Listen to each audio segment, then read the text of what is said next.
Dooku was born on the planet Sereno in the year 102 BBY to Count Gora and his wife Countess Anya.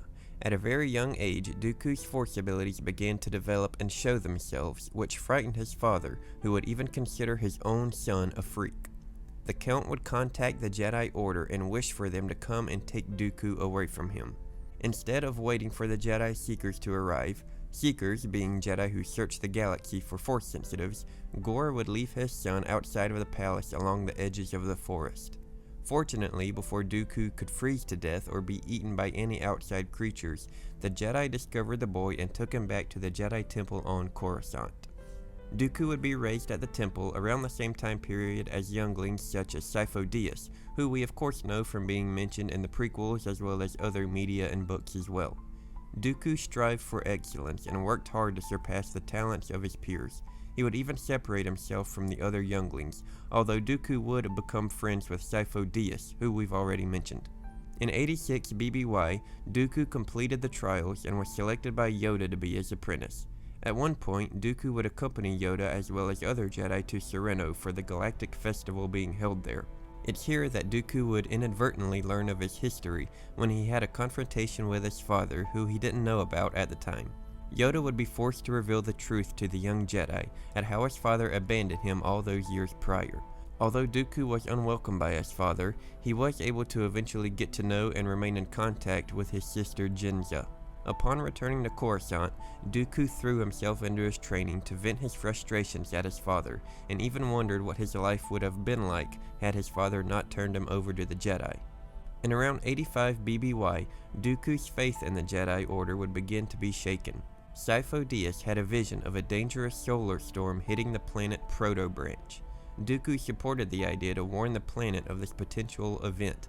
However, they were forbidden by the Jedi Council, who stated that visions were not absolute and that the future was constantly in motion. However, Yoda would eventually accompany the young Jedi to the planet, and unfortunately, Sifo Dyas' vision came to pass as the deadly storm hit the planet, with the Jedi themselves barely surviving the event. Dooku was angry at the Republic and Jedi Council's unwillingness to act, and felt they were at least partly responsible for what happened, and was also angry at how the Republic seemed to care more about the loss of Proto Branch's resources than the deaths of the planet's own people. Dooku would continue his Jedi training, and sometime between 82 and 78 BBY, he would complete it and become a Jedi Knight and eventually Master. He would go on to become one of the most skilled Jedi of his generation and a fantastic lightsaber duelist. Dooku took on his first Padawan, Rael Averross, and would train him for 10 years and eventually began training his second Padawan, none other than a 12-year-old Qui-Gon Jinn in 68 BBY.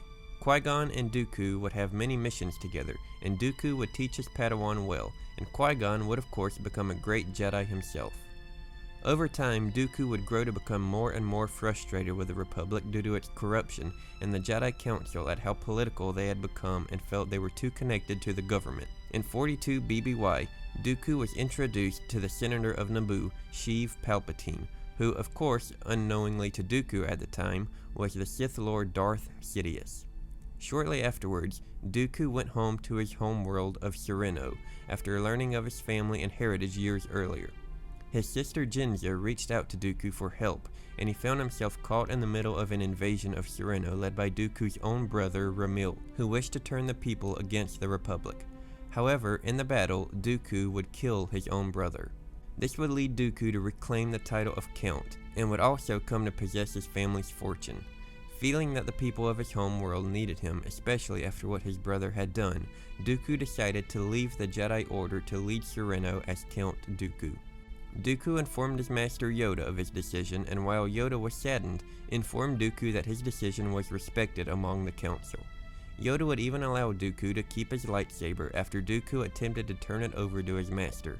He would also be welcomed back for visits at the Jedi Temple due to his past as a Jedi and the respect he had among them, and would even meet with the council on some occasions.